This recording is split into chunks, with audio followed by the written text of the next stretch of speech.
Bonjour à toutes et tous, Otep, et bienvenue pour ce nouvel épisode de Goûter panafricain. Aujourd'hui, je suis vraiment très heureux de vous retrouver. Ça faisait vraiment un moment qu'on ne s'était pas retrouvé l'équipe pour un nouvel épisode.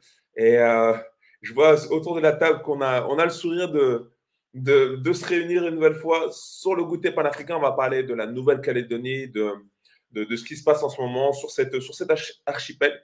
Et autour de la table, j'ai comme d'habitude mes panélistes qui vont débattre sur le sujet. On va commencer par la voix féminine. Hachensout, comment tu vas, Hachensout? Alors, la voix féminine, elle est là. Le temps ne s'y prête pas, il fait toujours un peu gris, mais comme on est sur une planète, comme j'aime à le dire, on est soumis, on est des petits êtres, et malgré les petits êtres que nous sommes, nous avons toujours des grands événements qui nous envahissent psychologiquement, donc on est là pour en débattre sur ces grands événements qui nous aplatissent. Nous, les petits êtres, même pas la dimension d'une fourmi. Merci Thomas, merci Thibaut, merci à ton d'être là. Super. Et comme tu viens de le dire, il y a Aton qui est juste là. Ça fait un moment aussi, hein. Comment tu vas, Aton? Au tape à tous, et puis moi je salue bien bas Chepsout, je salue bien bas Thibaut, et puis Thomas, encore une fois, félicitations pour cet événement. Donc, et puis moi je suis en colère, moi, il se passe des choses je suis en Kanaki qui n'est pas normal. Et faut vraiment en parler, quoi. Il faut vraiment que nos spectateurs soient vraiment vigilants et nous donnent leurs commentaires derrière tout ça. Donc, Kanaki, on va en parler. Super, merci beaucoup. Et le dernier, le meilleur pour la fin, donc c'est Thibaut au bout. Ça fait longtemps qu'on ne t'a pas vu, Thibaut. Comment tu vas? Attends, il faut juste que tu remettes ton micro. Pour le travail que tu abats au quotidien. Merci la Reina Jetsout. Merci à Aton, le grand guerrier, toujours prêt à dire les choses qu'il faut pour faire avancer la communauté et puis faire avancer l'humanité. C'est vrai qu'aujourd'hui, nous allons aborder un sujet qui est vraiment très important, c'est-à-dire la Nouvelle-Calédonie, qui, depuis on va dire plus de 200 ans, on traîne encore cette histoire pour des raisons vraiment futiles de non-respect des accords. Ok. C'est bien que tu aies parlé de la situation et c'est surtout bien aussi que Aton il dit Kanaki parce que on dit la Nouvelle-Calédonie, mais c'est vrai que son nom original c'est Kanaki. Donc pour résumer la situation avant qu'on démarre, donc la Nouvelle-Calédonie, la Kanaki vit en ce moment une situation qui est un territoire actuellement d'outre-mer. Elle vit une situation assez particulière car il y a des soulèvements de la population et notamment des Kanaks depuis le mois de mai 2024, depuis le mois de mai. Il y a eu de violentes émeutes, des troubles sociaux importants et ces événements ont été déclenchés en fait par une décision controversée de l'Assemblée nationale française qui a décidé d'élargir le corps électoral pour inclure les résidents arrivés depuis 1998 sur la Kanaki. Donc en fait, cette décision-là, elle a provoqué une réaction violente des indépendantistes kanaks qui voient une menace à leur aspiration et à l'autodétermination. En gros, c'est faire venir des personnes qui ne sont pas originaires de la Kanaki, de la Nouvelle-Calédonie, et leur donner du pouvoir. Et en fait, les premiers habitants originels de la Nouvelle-Calédonie, de la Kanaki, ils se sentent lésés. Et donc, ça a des conséquences graves. Il y a eu des incendies, des blocages, une atmosphère vraiment très pesante. Le gouvernement a même déclaré l'état d'urgence et des renforts ont été envoyés pour tenter de rétablir l'ordre. Alors, de manière officielle, mais il y a eu quelques morts des deux côtés, mais on voit sur les réseaux sociaux aussi, on entend des messages, des vidéos comme quoi il y a des milices qui tirent sur la population. Enfin, il y a eu des parties un peu sombres dans cette histoire.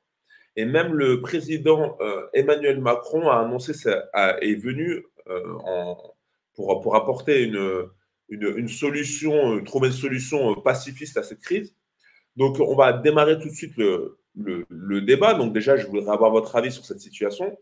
Et première question, c'est en quoi cette lutte là, pour l'autodétermination de la Nouvelle-Calédonie, elle résonne un peu avec les mouvements panafricains. Ça me fait penser un peu aux États-Unis dans les années 60 où les Noirs essaient de lutter pour leurs droits. Et en même temps, en Afrique, c'était un peu cette période de décolonisation. Et j'ai l'impression qu'on est en train de vivre la même chose avec la Kanaki, avec la Nouvelle-Calédonie. Attends, je te vois en train de bouger la tête. Qu'est-ce que tu en penses? Je vais te donner le premier la parole. Et ensuite, ça va être les autres panélistes. On en pense que depuis 1850, depuis l'arrivée des Occidentaux, des Français principalement, et des Occidentaux en général, puisqu'ils sont tous dans tout le Pacifique, depuis l'arrivée de Cook, ils ont investi un pays où il y avait déjà des natifs. Bon, bah, tant mieux, il y a des natifs, c'est bien, ils découvrent ça là-bas, mais tout le monde entier n'est pas blanc. Et donc, ces natifs avaient une culture, une originalité, des moyens de subsistance. Et au fur et à mesure des années, pour être très rapide, eh ben, il y a eu une colonisation française qui s'est mise en place et une colonisation de peuplement, ce qui est triste d'ailleurs parce que l'objectif d'une colonisation de peuplement, c'est d'amener le maximum de blancs moi je rentre pas dans les détails, hein, je vais pas sortir de petits termes, ceci, cela, c'est de ramener le maximum de blancs sur un territoire et de faire comme si ils étaient majoritaires. Aujourd'hui, ils sont majoritaires et ce qui cause un problème, puisque aujourd'hui c'est 40% de Kanaks sur la population. On a une autre population qui s'appelle les Caldoches. J'espère qu'on aura le temps d'en discuter. Et puis vous avez une autre population qui sont un peu les immigrés, qui est les Chinois, les Indiens qui viennent un petit peu, ou les Amérindiens qui viennent un petit peu de tous les environs. Et c'est ça qui cause le problème. Le problème, c'est la colonisation, puisque c'est un territoire qui n'a pas encore été décolonisé.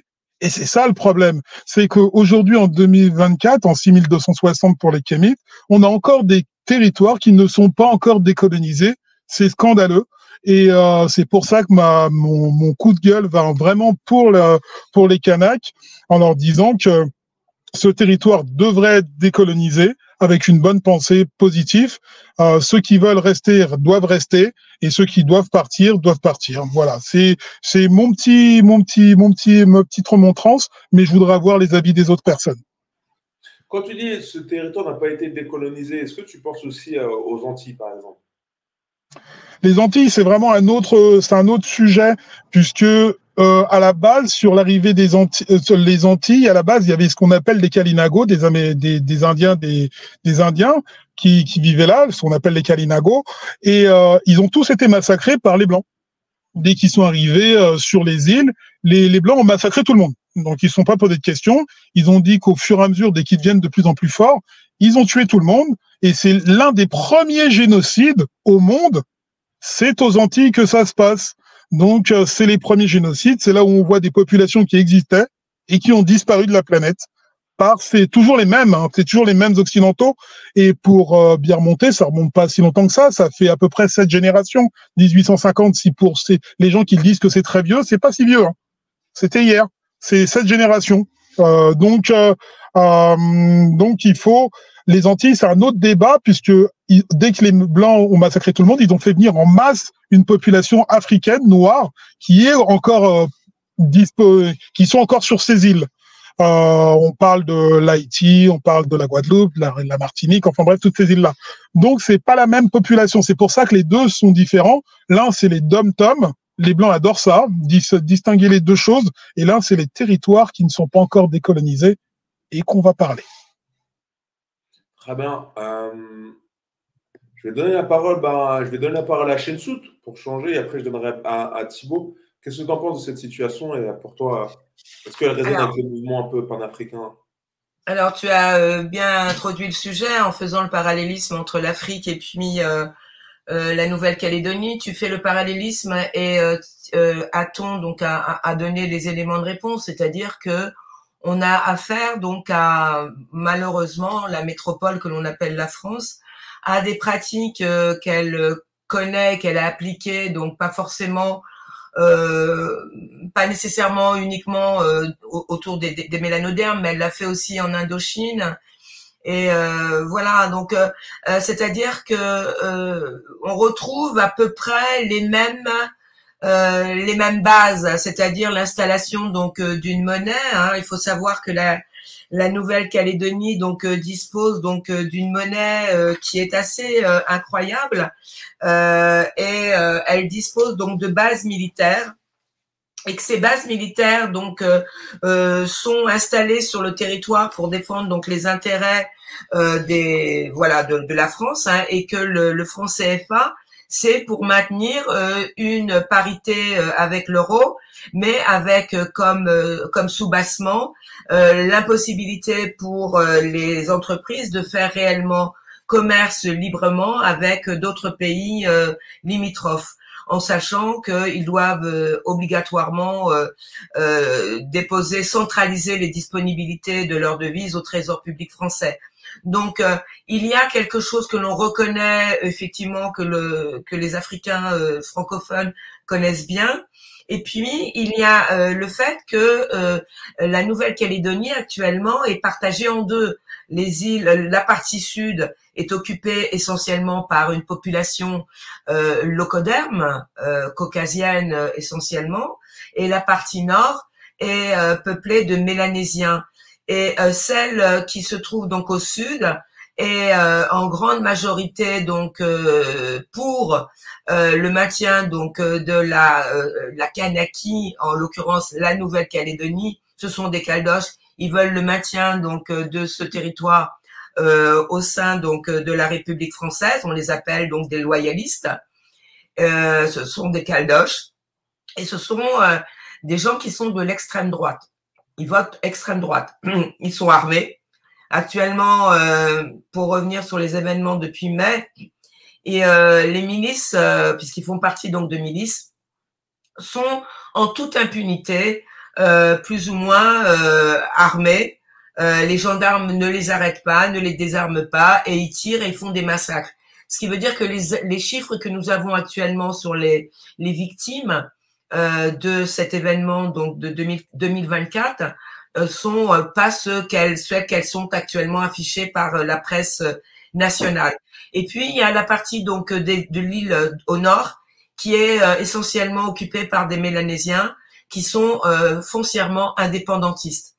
Donc on se retrouve donc un peu comme sur le continent face à une opposition fondamentale donc aux intérêts de la France, qui, pour légitimer sa présence par tous les moyens, va utiliser les coups tordus perpétrés par la France-Afrique, et ici, donc en Nouvelle-Calédonie, par des milices et par des gens qui sont des occupants en quelque sorte, pour pouvoir maintenir sa mainmise et son intérêt en tant qu'impérialiste. Donc là, je fais le parallèle très facile peut-être, mais qui doit être de mise ce soir. Très bien, Thibaut, toi, je voudrais avoir ton avis, ça fait longtemps qu'on ne t'a pas entendu. Qu'est-ce que tu en penses de... Ah, il faut que tu remettes ton micro. Qu'est-ce que tu en penses de cette situation?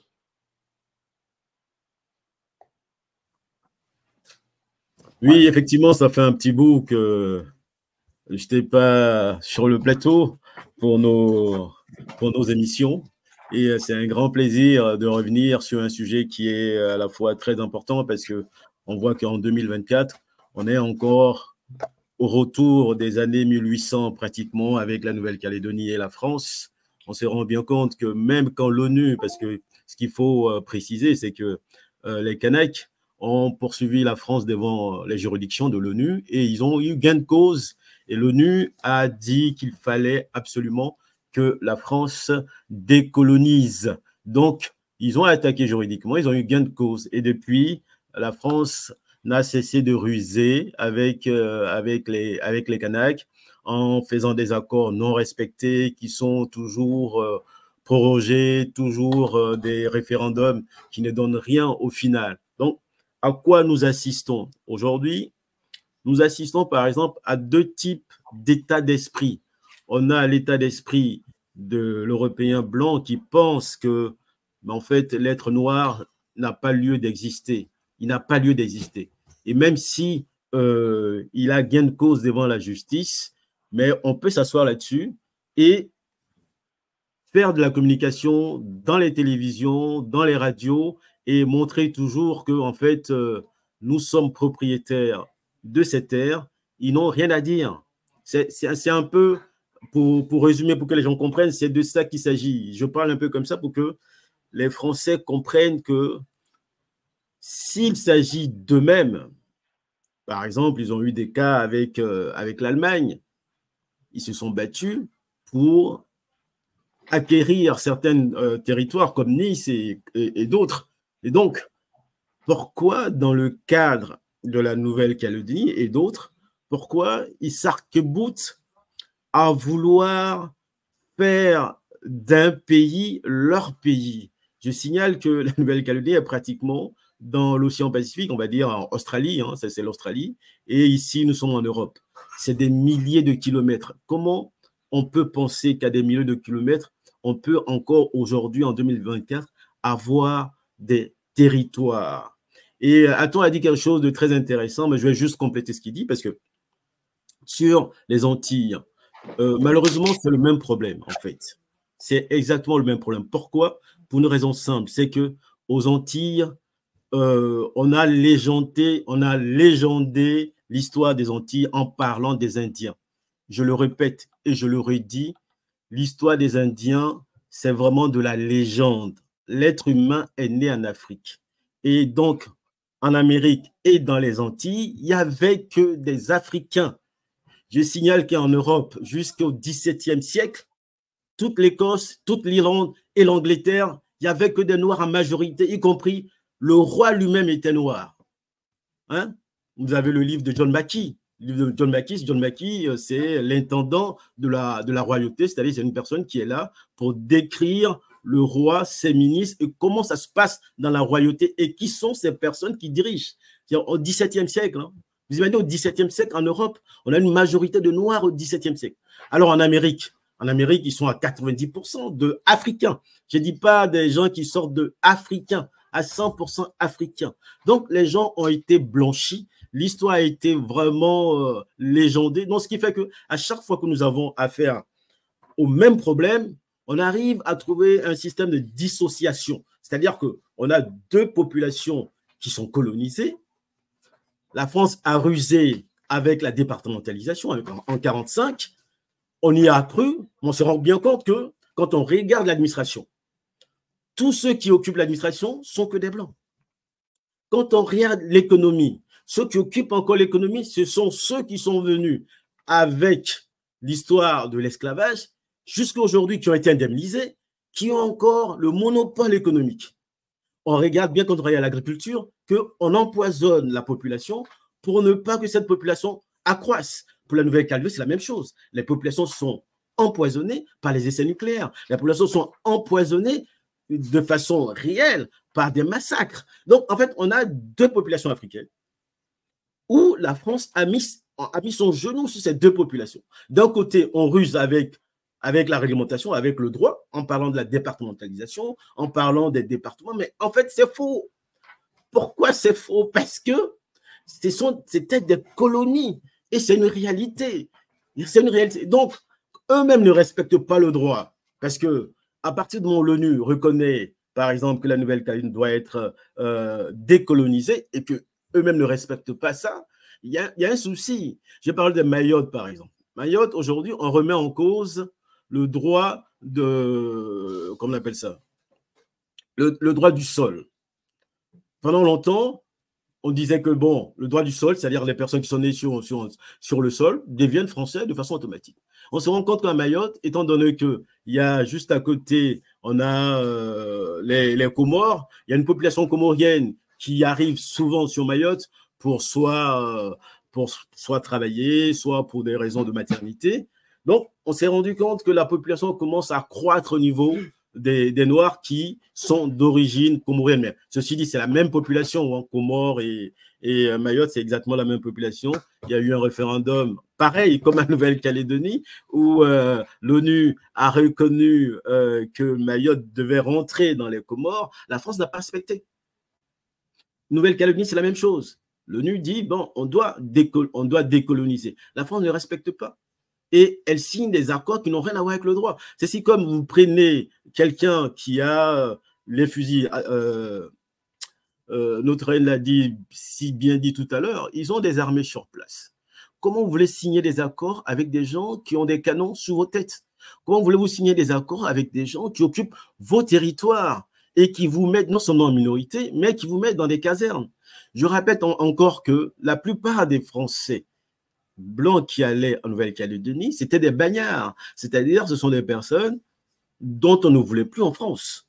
pour soit des raisons de vagabondage, soit des raisons de crime avérés, soit pour des raisons où ces personnes n'ont plus, comme on dit, ils sont non grata en France, donc on les amène en bagne en Nouvelle-Calédonie pour qu'ils se refassent une vie. Mais qu'est-ce qu'on leur dit quand ils partent? On dit de façon simple, si vous voulez bien vivre, vous avez deux solutions. Vous récupérez les terres des gens que vous trouvez sur place là-bas, donc des Kanaks, et de deux, si vous voulez les maintenir en vie, vous les maintenez en vie, sinon, vous les passez de l'autre côté. Voilà les gens qu'on appelle aujourd'hui les Caldoches, des renégats, qui aujourd'hui ont été institutionnalisés et qui se mettent sur les mêmes tables que des originaires kanaks pour négocier. Mais comment on peut négocier une propriété qui ne nous appartient pas? Vous voyez, donc on est vraiment dans une histoire cocasse. Donc j'en profite pour dire aux Noirs en général, aux Africains en particulier, qu'ils doivent s'intéresser à cette histoire de la Nouvelle-Calédonie. Ils ne doivent pas se mettre très loin, puisqu'il s'agit d'eux en réalité. Parce que nier l'indépendance et l'autonomie des Kanaks, c'est nier l'existence de tout noir sur cette planète. Donc, encore une fois, il faut que les gens se réveillent et se disent, mais ce dont il s'agit en Nouvelle-Calédonie, mais nous sommes directement concernés et étant donné que nous sommes concernés, nous devons y participer. C'est-à-dire que chacun doit apporter sa contribution, son intelligence aux vaillants combattants de la Nouvelle-Calédonie pour qu'ils s'en sortent. Je vais faire un petit parallèle et puis après. Thibaut, attends, juge, ça va faire rebondir sur la question que j'ai envie de vous poser là tout de suite. Garde-la sur le coude. Pour vous. Excusez-moi, est-ce qu'il est possible? Excusez-moi. Ouais, en fait, je vais te donner la parole, tu vas rebondir. Non, mais c'était juste parce que comme tu vas passer sur une autre question, c'est juste faire deux petites citations par rapport donc à ce que vient de dire donc à la fois Aton et Thibaut. Alors donc Aton a parlé donc du grand remplacement. Je voudrais juste lire parce que je l'ai retrouvé là. C'est en 72 Pierre Messmer, pour ceux qui pensent qu'effectivement c'est de la fantasmagorie là qu'on est en train de parler, mais non, c'est une réalité. Il signe une circulaire hein, très qui veut dire ce qu'elle veut dire. Je vous la cite. Il faut saisir cette chance ultime, en parlant de la Nouvelle-Calédonie, de créer un pays francophone supplémentaire. À court et moyen terme, l'immigration massive de citoyens français devrait permettre d'éviter le danger de revendications nationalistes. Ça, c'est la première chose. Et la deuxième précision que je voudrais poser, c'est ce qu'a dit aussi Aton. C'est par rapport donc à l'économie. Hein, il a bien précisé qu'il y avait un parallèle avec la Guadeloupe et les Antilles, hein, comme on les appelle. C'est que l'économie donc en Nouvelle-Calédonie est entre les mains de grandes familles, donc toutes les grandes familles caldoches ou antillaises. Monsieur, la famille Ayotte. Voilà, c'était juste une précision. A donc des intérêts en Nouvelle-Calédonie.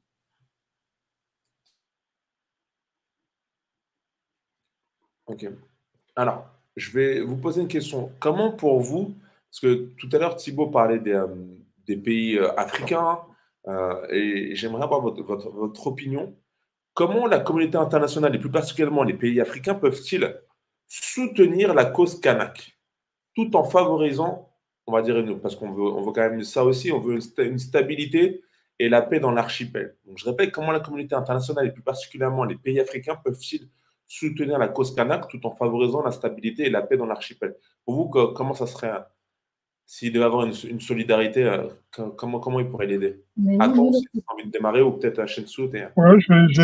Pour moi, il faut la paix dans cette région. La paix peut arriver que de deux manières, c'est-à-dire la reconnaissance d'un territoire par rapport aux Kanaks et aux Caldoches qui vivent là-bas. Hein. Donc, c'est deux peuples qui sont très, très différents. On l'a dit, il y en a d'autres qui viennent d'Europe, il y en a d'autres qui sont natifs. Il faut qu'ils arrivent à trouver un consensus sur ce territoire. Ils l'ont déjà trouvé, hein, ils l'ont presque trouvé parce qu'il y a déjà des parlements kanaks qui sont déjà là-bas. Il y a déjà des petites choses qui sont faites. Mais faut qu'ils arrivent à trouver un consensus pour vivre ensemble. Je ne sais pas comment c'est possible, mais je suis persuadé que l'être humain a des ressources qui peuvent être supérieures à celles qu'on pense. Mais l'histoire nous a montré, et je vais me baser que sur l'histoire, que ça ne s'est jamais fait. Donc, il faudrait des ressources pour que les Blancs qui sont là-bas et les natifs qui sont là-bas puissent arriver à vivre ensemble. Et peut-être qu'une étincelle pourrait venir d'eux. Je pense que ça viendrait à chacun de faire un premier pas pour l'accalmie. On l'a vu en 86 avec les accords de Nouméa, qui sont déroulés avec des personnalités très importantes de Kanaki et d'ici en France. Donc, les accords sont possibles, mais encore faut-il que chacun joue le jeu. Encore une fois, c'est des choses qui ne se sont jamais refaites, qui sont jamais faites à travers l'histoire. Donc, je ne serais pas surpris que la France joue son rôle qu'elle a toujours joué, c'est-à-dire un rôle de prédateur.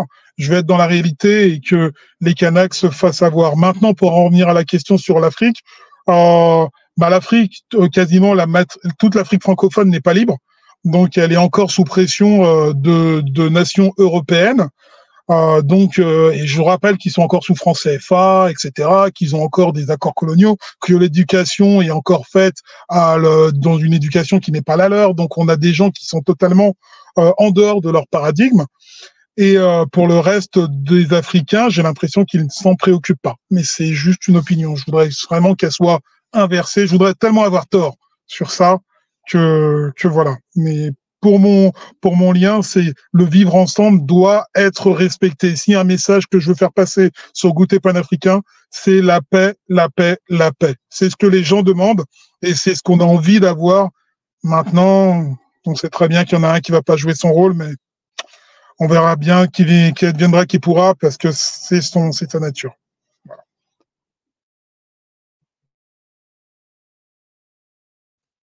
Oui, c'est vrai que c'est une très très bonne question. Comment l'Afrique pourra aider la Nouvelle-Calédonie à devenir indépendante et à sortir de ce bourbier? Parce que on va dire que, comme a dit Aton tout à l'heure, historiquement, on se rend bien compte que tout ce qui se passe aujourd'hui en Nouvelle-Calédonie, c'est déjà passé en Afrique et continue de se passer en Afrique. Hein. Il suffit de voir juste les accords non respectés de Mandela au niveau de l'Afrique du Sud. Hein. On se rend bien compte qu'on est toujours dans les accords de dupes. Il suffit de voir aussi des accords avec Madagascar, notamment les îles Mascarines. C'est des îles que l'ONU a reconnues à Madagascar, que la France doit rétrocéder. Ces îles n'ont jamais été rétrocédées. La France joue toujours à la ruse pour essayer d'éterniser des pillages qui n'ont pas lieu d'être. Donc, la meilleure façon pour les Africains, les États africains de soutenir la Nouvelle-Calédonie, premièrement, l'ONU déjà. C'est-à-dire qu'il y a des résolutions de l'ONU qui disent de façon ouverte juridiquement que la Nouvelle-Calédonie doit être indépendante. Donc, ils sont tous membres de l'ONU. Donc, il leur appartient de faire des résolutions pour que ça soit respecté. Et quand ce n'est pas respecté, il faut encore mettre la France devant ses responsabilités en leur disant, mais il va falloir, vous n'avez pas le choix, il va falloir décoloniser parce que ce n'est pas une question de choix. C'est-à-dire, c'est sur le droit international, il faut juste respecter ça aujourd'hui. On ne peut pas faire autrement. Et puis, économiquement, les Africains doivent, de façon efficace, aider la Nouvelle-Calédonie financièrement, en hommes, en matériel, pour qu'ils puissent s'en sortir. Je rappelle que Haïti, par exemple, Haïti a aidé pratiquement tous les pays qui voulaient être indépendants à le devenir en leur donnant des armes. Je parle ici, par exemple, des pays de l'Amérique du Sud, Bolivie, Colombie, Chili, tout ça. Haïti a décaissé du financement, de l'armement, du personnel pour permettre à ces pays d'être indépendants. Venezuela et tout ça pour être indépendants. Donc, quand, par exemple, Hugo Chavez, quand il était encore là, quand il faisait des dons à Haïti, c'était pas vraiment de la philanthropie, c'était vraiment du retour par rapport à ce que Haïti a fait. Donc, en gros, je veux dire quoi? Les pays africains sont en capacité de faire exactement la même chose pour que la Nouvelle-Calédonie devienne indépendante. Et ce n'est pas compliqué. C'est pas compliqué. Nous avons la même population. Je vais donner un exemple. Vous avez, par exemple, un roi qui s'appelait à Taï en Nouvelle-Calédonie, qui a eu exactement les mêmes problèmes qu'on a aujourd'hui en Nouvelle-Calédonie. Et à l'époque, la date exacte, c'était le 30 septembre 1878. 30 septembre 1878, qu'est-ce qui se passe? C'est que la France arrive à décapiter ce grand combattant qui voulait justement négocier avec la France parce qu'à un moment, ils n'y arrivaient plus. Donc, ils sont passés par la ruse pour essayer de négocier avec Ataï et il a été trahi. Ils l'ont décapité. Et la tête a été ramenée ici en France au Musée de l'Homme. Donc, il a fallu que les Kanaks se battent pour que la tête d'Ataï reparte en Nouvelle-Calédonie en 2011. Vous imaginez? La même ruse a été utilisée contre Toussaint Louverture. La même ruse a été utilisée contre Kadhafi. Il a été complètement exécuté. C'est-à-dire qu'on a en face, j'adhère à ce que dit Aton, il faut la paix. Mais il faut reconnaître qu'on a en face des gens qui n'aiment pas la paix. C'est des gens qui ne vivent que pour eux tout seuls. Les autres ne doivent pas exister. C'est de ça qu'il s'agit. Et donc, si la Nouvelle-Calédonie veut vraiment être libre, il va falloir malheureusement y aller de façon frontale en tenant compte de son histoire. Puisque son histoire nous dit, même encore récemment, dans les années 80, 95, il y a eu encore la même chose. La même chose s'est opérée. Ils ont voulu négocier les accords de Matignon, les accords de Nouméa. Bon, c'est toujours des accords et c'est toujours le propriétaire, celui à qui appartient le terrain, qui vient s'asseoir pour négocier. Mais c'est toujours celui de la rapace qui ne respecte pas ces accords. Et non seulement il ne respecte pas ces accords, mais il met en minorité le pays en essayant de faire maintenant ce qu'on appelle une colonie de peuplement. C'est-à-dire que juste à côté, en Australie, on a eu la colonie de peuplement. La population, c'est exactement la même population qu'on trouve en Australie, hein, qu'on appelle aborigène. C'est les mêmes populations. Nouvelle-Zélande, c'est les mêmes populations. Aujourd'hui, on a une inversion. On n'a même plus de Noirs en Nouvelle-Zélande. C'est exactement la même chose. Donc, en fait, c'est ce que les gens veulent faire en ne respectant pas les accords qu'ils ont signés pour ne pas que, on va dire, la population qui doit voter ne bouge pas pour ne serait-ce que respecter les accords qu'eux-mêmes ont signés. C'est pas possible. Donc, attends, je te laisse terminer et je voulais ensuite entendre la chaîne. Donc, étant donné que ces accords ne sont pas respectés depuis 2-3 siècles, on signe des accords qui ne sont pas respectés. Est-ce qu'il va falloir continuer encore comme ça? Je dis non. Il va falloir à un moment faire différemment. Attends, il a dit quelque chose de vrai, c'est que l'humain, il est très intelligent. Donc, étant donné que l'humain est intelligent, on tient compte du passé et on fait différemment pour que ça soit vraiment une liberté totale. Hachensout, est-ce que oui, c'est intéressant parce que finalement, c'est une vraie question qui demande du recul parce qu'actuellement, il se passe des choses qu'on n'a pas tellement entendues. Les images sont confisquées. Il faut savoir que le contrôle donc des réseaux sociaux est de mise. Hein, la 4G, tout ce qui concerne la possibilité de se connecter est sous contrôle. Il faut savoir aussi qu'il y a, d'après certains, des enlèvements ciblés. Il y a donc des meurtres actuellement. Donc là, la question que tu poses, est-ce que la communauté internationale va s'émouvoir de ce qui se passe en Nouvelle-Calédonie pour apporter une certaine aide à donc ce qui nous paraît le plus évident, donc au peuple kanak. Il faut rappeler que les Kanaks, les autochtones, hein, les habitants de ce territoire-là, n'en sont pas à leur premier coup d'essai pour aller vers l'indépendance. Ça remonte depuis le 19e siècle, même 18e déjà. Il y avait donc des personnes qui ont été décapitées, comme a dit Thibault, pour pouvoir effectivement mettre en avant leur cause qui était celle de déterminer l'avenir de leur territoire. Quel est effectivement foncièrement les intérêts français sur ce territoire-là? C'est le nickel. Le nickel permet effectivement d'alimenter le téléphone. Ce sont quand même une matière qui fait partie donc des métaux les plus recherchés. Et grâce à son implantation sur le territoire calédonien, la France fait partie donc des plus grandes puissances qui peut se permettre de négocier le prix donc du nickel. Il y a quand même quelque chose d'assez extraordinaire, c'est que c'est un secteur donc de l'économie qui a été en crise. Donc à un moment donné, il y a une mine de nickel qui a été plus ou moins objet de spéculation, notamment les Suisses ont été les premiers à se mettre acquéreurs, à se porter acquéreurs pour cette mine-là. Malheureusement, ça ne s'est pas fait, et heureusement, je dis malheureusement pour eux, mais heureusement pour les Kanaks, ils ont pu acquérir donc cette mine-là. Il faut savoir que dans la stratégie qui est la leur, les Kanaks ont vocation à prendre possession de leurs richesses et de leur économie. Même si les Caldoches font valoir que c'est eux qui ont découvert le nickel et qu'ils, d'après eux, ils sont propriétaires à part entière de cette découverte et des fruits de leur exploitation, il faut mettre en avant quelque chose que l'on oublie, c'est le travail. Le travail que fournit les Kanaks sur le territoire est l'objet, comme dans tous les territoires de domination, l'objet de ce qu'on pourrait appeler la spoliation.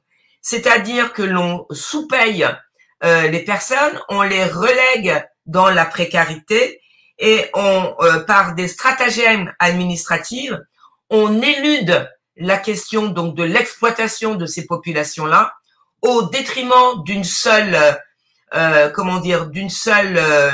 évidence pour les colons, c'est que sans nous, d'après eux, vous n'êtes rien, vous ne pouvez rien faire, vous ne pourrez rien exploiter, vous ne pourrez rien tirer des richesses qui sont actuellement présents sur votre territoire.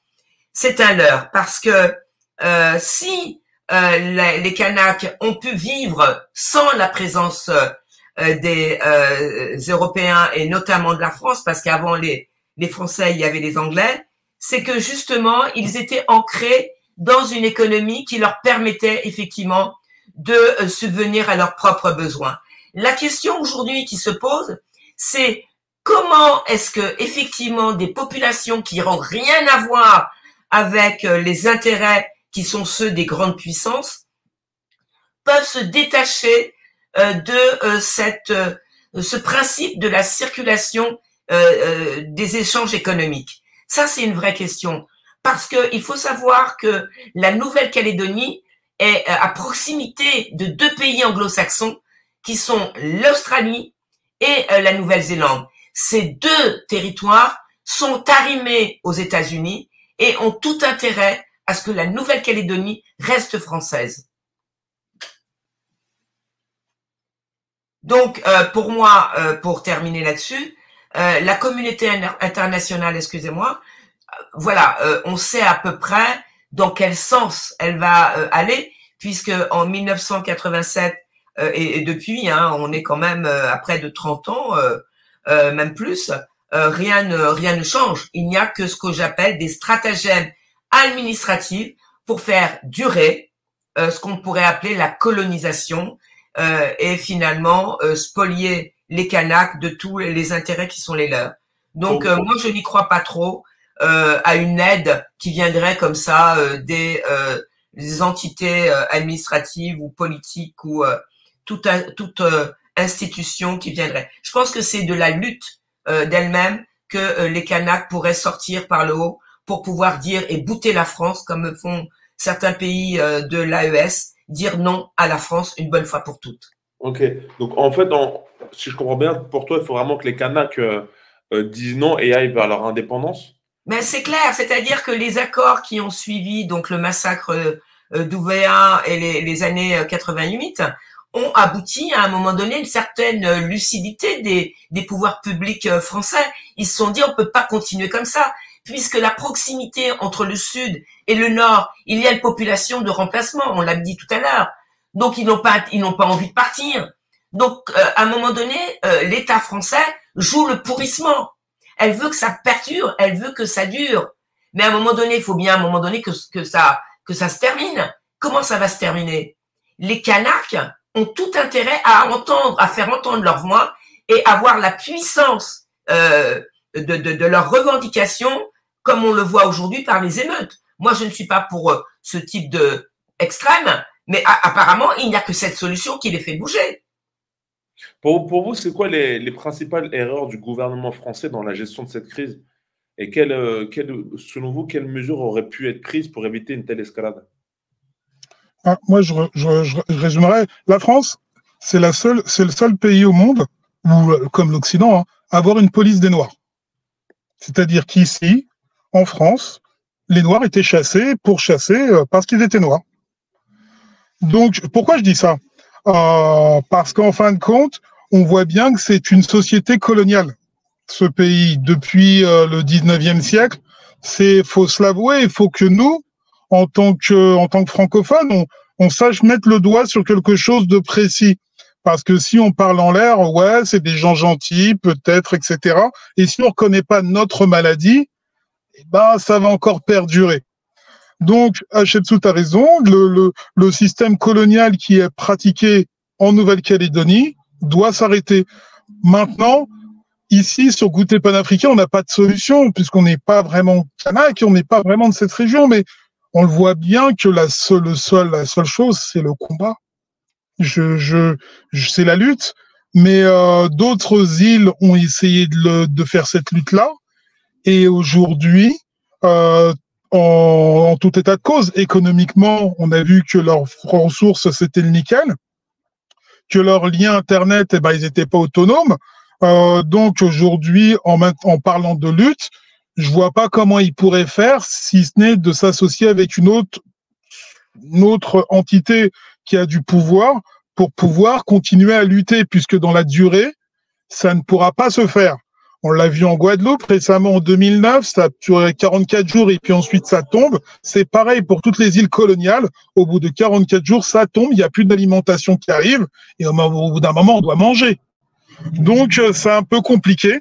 La seule solution que je puisse voir sur ces îles-là, c'est une association extérieure pour qu'ils puissent continuer leur lutte, quoi. Puisque une lutte comme ça indéfinie, ils auront du mal. Voilà, c'était peut-être mon point sur la chose. Mais après, j'ai peut-être pas répondu tout en fait à la question. J'en suis conscient.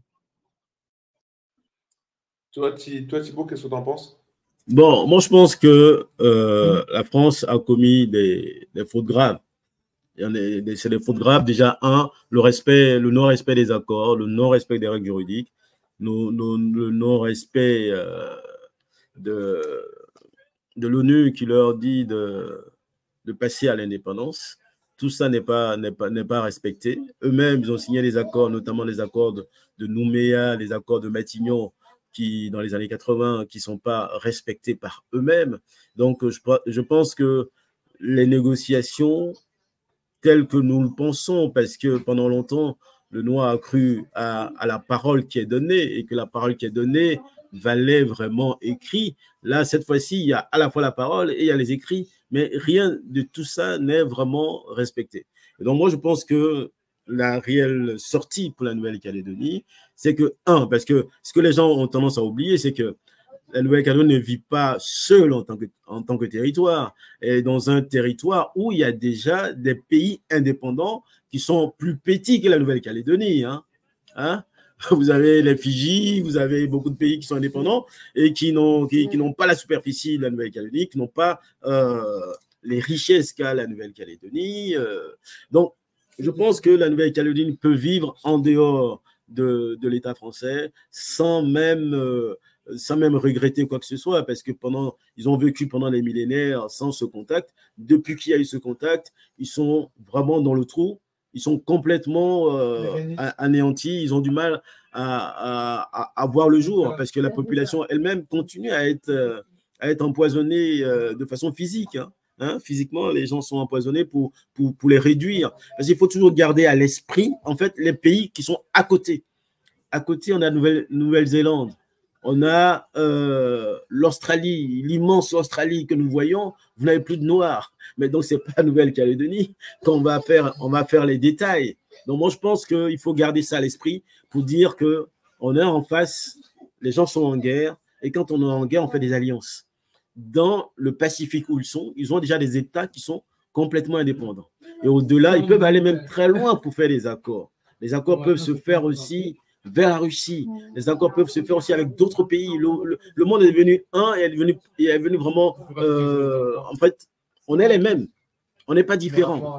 Donc, si on veut sortir, mais il faut s'allier avec des gens qui sont dans la même démarche que nous, dans la démarche de liberté, mais pas avec ceux qui nous oppriment, qui nous compriment depuis des siècles et des siècles. C'est-à-dire que notre salut ne passera jamais par la voie de l'Europe. Parce qu'ils n'en veulent pas. Ils n'en veulent pas, parce que s'ils en voulaient, ils allaient respecter simplement leurs accords. C'est-à-dire que vous respectez les accords, ben, nous vivons ensemble. Vous nous avez envoyé des bagnards.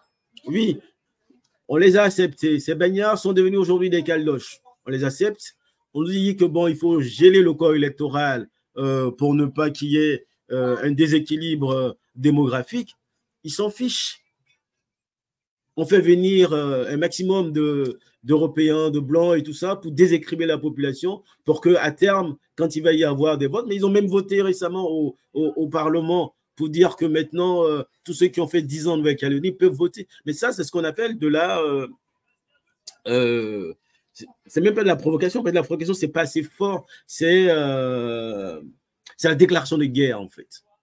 C'est de déclarer la guerre que de dire mais qu'aujourd'hui, nous changeons la population, nous accordons un droit de vote à ceux qui n'ont pas le droit de vote. C'est-à-dire qu'en clair, vous, aujourd'hui, vous ne pourrez jamais plus accéder à la liberté parce que nous faisons en sorte que votre liberté soit comprimée. Donc, qu'est-ce qu'on fait? On vous envoie des personnes qui, eux, leurs salaires sont triplés, qui, eux, on leur donne des avantages que vous n'imaginez même pas. Et puis, regardez quelque chose. Si on considère que les Kanaks sont humains comme les autres, pourquoi on leur envoie les GIGN? En fait, quand on est en France, à quel moment le GIGN intervient? Si, il intervient quand même au dom-tom. Il intervient au dom-tom quelquefois. Voilà. En Guadeloupe. Ouais, voilà. Quand les GIGN interviennent, ils n'interviennent pas pour négocier. Ils interviennent pour neutraliser. Alors, si on considère que les Kanaks sont français, pourquoi on les envoie le GIGN? Hein? Il y a d'autres méthodes qui peuvent exister. Donc, je pense que si nous constatons ça, nous devons dire à nos frères, ce sont nos frères, hein, nous sommes les mêmes, hein, nous sommes Kanaks, chaque Noir doit se reconnaître Kanak, parce qu'il s'agit de nous. Quand il y a un Kanak qui tombe, c'est un Noir à Paris qui va bientôt tomber aussi dans le métro ou n'importe où, on peut le viser n'importe où il passe, puisque c'est son image qui est véhiculée, son identité qui est véhiculée. Donc moi, je pense que la seule façon pour la Nouvelle-Calédonie de faire quelque chose, ou la Kanaki de faire quelque chose, de trouver des alliances avec d'autres pays du Pacifique qui sont déjà indépendants. En fait, ce n'est pas une question de rêve. Des pays indépendants existent dans cette zone.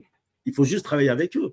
Fanon l'avait dit, hein, Fanon avait dit, mais écoutez, si nous, aux Antilles, nous voulons être indépendants, ce n'est pas compliqué. Nous avons beaucoup d'îles, nous créons un archipel d'États fédérés ou confédérés, nous avons un État. Nous avons des États. On peut travailler, mais ça ne veut pas dire qu'une fois qu'on est indépendant, on ne va pas travailler avec la France, avec l'Italie, avec la Russie. On peut travailler avec tout le monde, mais l'être humain, c'est ce que je dis toujours dans mon livre, l'être humain est né libre. Et quand tu es né libre, tu ne dois pas être sous la coupole de quelqu'un d'autre, quelles que soient les raisons juridiques qu'on va inventer. Ce n'est pas possible. Quelqu'un ne peut pas faire ton bien quand il détermine quand est-ce que tu vas boire, quand il dit que ton eau que tu dois boire ne doit pas être comestible. Aujourd'hui où nous parlons sur le plateau, il n'y a pas d'eau Martinique-Guadeloupe. C'est inimaginable. C'est-à-dire que c'est un département. C'est ce qu'ils ont dit. Ben alors, un département, il n'y a pas d'eau. Un département où tous ceux qui dirigent l'administration sont blancs. Mais il y a un problème. On veut nous dire que tous les Noirs qui ont été à l'école ne sont pas capables d'être des préfets, ne sont pas capables d'être des juges. Il y a un souci. Il y a un souci. Donc, si eux-mêmes reconnaissent qu'ils sont en faute, il va falloir tirer des leçons. Ça veut dire ils considèrent que le noir ne doit pas vivre avec eux. Dans ces conditions, ils décident l'indépendance de ces territoires. Ils vont se gouverner parce que pendant des millénaires, ils se gouvernaient. Hein. Ils gouvernaient aussi l'Europe. Hein. Je le martèle encore jusqu'au XVIIe siècle. Les rois européens, c'était des Africains noirs. Et vous avez des symboles partout en France, à Paris, de ces symboles qui sont encore prégnants, qui sont là pour dire, mais ce n'est pas du rêve, ce qu'on raconte, mais ce sont ces noirs-là qui ont gouverné nos pays. Là. Et c'est grâce aux noirs que nous vivons, parce que les blancs sortent du noir. C'est-à-dire que s'il n'y a pas de noir, il n'y a pas de blanc. Donc, pendant longtemps, on a toléré. On ne va pas continuer à tolérer. Il va falloir maintenant qu'on arrive à autre chose, c'est-à-dire qu'on arrive à s'orienter vers une vraie liberté. Oui. Alors, la question, c'est quelles sont les principales erreurs qu'aurait commis le gouvernement français dans la gestion de cette crise. Hein. C'est donc une question qui n'est pas pour ce gouvernement-là en particulier, mais tous les autres gouvernements de gauche, de droite essentiellement, qui auraient loupé quelque chose, on va dire. Moi, je dirais qu'ils n'ont rien. Alors là, il faut bien être clair là-dessus. Hein. Pour eux, c'est très clair. Ils ne lâcheront rien, comme je le dis. C'est même pas une question de négocier, même si on a cru que les accords de Nouméa permettaient d'entrer dans une nouvelle ère. Il n'en est rien du tout. Puisque il faut savoir qu'en 88, qu'est-ce que les accords de Nouméa? C'est à la suite donc effectivement de la mort des lois Machoro. Il y a eu quand même des morts. Il y a ensuite en 89 Djibaou, Jean-Marie Djibaou. Il y a eu Iwene. Et donc il y a eu des militants d'envergure qui ont rencontré le gouvernement, qui ont cru à ce que disait le gouvernement. Que disaient les accords de Nouméa? L'État reconnaît, je vais retrouver le document, l'État reconnaît la vocation de la Nouvelle-Calédonie à bénéficier à la fin de cette période d'une complète émancipation. Émancipation ne veut pas dire, et là il faut qu'on essaie de comprendre, puisque pour eux, émancipation passe d'abord par une sorte d'autonomie, non pas d'indépendance. Donc il faut savoir que il y a eu deux instances qui il y a pas très longtemps, il y a dans les années au 21e siècle, ont été élus aux plus hautes instances de ce pays. Il y a le Congrès de la Nouvelle-Calédonie qui est en majorité occupé par des indépendantistes. Et vous avez une autre instance que l'on appelle, que je retrouve mon terme, bref, ça va me revenir là tout à l'heure, qui effectivement permet de voter. Alors, il y a l'instance qui est exécutive et puis il y a le législatif. Et une des choses qui est à repérer, c'est que en sachant que vous avez le gouvernement de la Nouvelle-Calédonie et le Congrès de la Nouvelle-Calédonie qui sont en place et qui sont occupés par des indépendantistes, vous avez en face de ça des caldoches et l'État français qui continue à avoir une certaine cécité. Ils ne veulent rien voir, ils ne veulent une surdité, ils ne veulent rien entendre. Ils veulent continuer dans une sorte de cohabitation vers plus d'autonomie, puisque deux instances, le gouvernement de la Nouvelle-Calédonie et le Congrès de la Nouvelle-Calédonie sont actuellement représentent les indépendantistes. Qu'a fait Macron? Il a nommé une femme à la tête dans son gouvernement, qui est une femme qui est de l'extrême droite, Caldoche, à son gouvernement. Donc, Macron, lui, il est pour le fait qu'on puisse maintenir la configuration actuelle sans indépendance, avec de l'autonomie, mais pas d'indépendance. Il faut savoir que l'Australie a proposé son aide à Macron. Qu'est-ce que c'est que l'Australie? Les aborigènes, est-ce qu'ils existent? Est-ce qu'ils ont de voix au chapitre? Alors, on voit bien que ces gens-là, ils demandent à Macron de leur porter assistance, donc à Macron pour régler ce problème. Il y a une véritable guerre.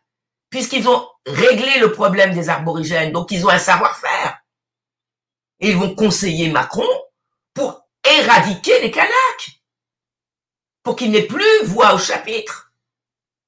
C'est ça le problème. S'ils ont tué Éloi Machoro, etc., c'est qu'ils ont comme vocation d'en finir avec cette question-là. Pour eux, ils vont réfléchir encore une énième révolte. Ils vont dire, ça suffit. Comment faire? Et on a en face donc des Kanaks, des gens qui ne sont pas des enfants de cœur. Et ils vont prendre la décision, une bonne fois pour toutes, d'en finir. Donc il n'y a pas d'erreur du gouvernement depuis longtemps. Il y a justement une façon de penser le problème avec une bonne longueur d'avance depuis très longtemps, depuis le début. Ils ont colonisé, ils ne veulent pas lâcher. Donc la question qui se pose aujourd'hui, et là je le dis haut et fort, c'est que les Kanaks, ils sont sur leur territoire. Ils ont deux instances. Ils ont des peuples des Fidjiens. Ils ont des Vietnamiens. Ils ont des populations d'ailleurs qui viennent, qui sont sur ce territoire. Ils doivent fédérer avec des populations qui ne sont pas forcément des autochtones. C'est-à-dire que leur message doit passer vers d'autres peuples en lutte. Même les peuples qui ne sont pas en lutte, des populations qui n'ont rien à voir avec les problèmes des origines, mais qui doivent compatir avec leurs problèmes à eux. Parce qu'il faut savoir que les Caldoches sont d'extrême droite. Donc, ils vont d'abord préserver les intérêts européens. Mais tous les autres que je viens de citer, ce sont les peuples du Sud. Les peuples du Sud savent ce que ça veut dire être dominés. Donc, les Kanaks ont tout intérêt à penser l'avenir comme ça. Comme je l'ai dit, au niveau de leur environnement, au niveau géopolitique, il y a l'Australie, la Nouvelle-Zélande, excusez-moi. Ce n'est pas rien. Donc, les Kanaks doivent savoir négocier. Il y a une troisième voie. Cette troisième voie, c'est de prendre de plus en plus appui pour pouvoir créer des nouvelles instances. Des instances qui auront du poids. Des instances qui doivent imaginer. Comme l'a fait Djibaou, qui a, au niveau culturel, a mis en place un festival des cultures kanaks. Il y a de nouvelles possibilités. Ils ne sont pas obligés de demander à chaque fois le transfert de compétences d'administration française coloniale. Très bien. Bah, merci à vous. On va conclure sur ce podcast, sur ces derniers mots. Pensez bien sûr à vous abonner. Laissez-nous des commentaires sur la situation. Qu'est-ce que vous en pensez, ce qui se passe en Kanaki. On fera un plaisir de le lire. Pensez bien sûr à partager aussi le podcast, à faire monter la chaîne YouTube Goûter Panafricain. Et on se revoit très très vite pour un prochain contenu. Portez-vous bien. En tout cas, merci à vous, l'équipe. Merci Thomas, merci Thibaut, merci à Tom qui a essayé de déconnecter parce qu'il n'était pas, il avait quelque chose à faire. Merci, je vous embrasse très fort. Merci Thomas, merci à Jessou, merci à Tom et à la prochaine. Ciao, ciao.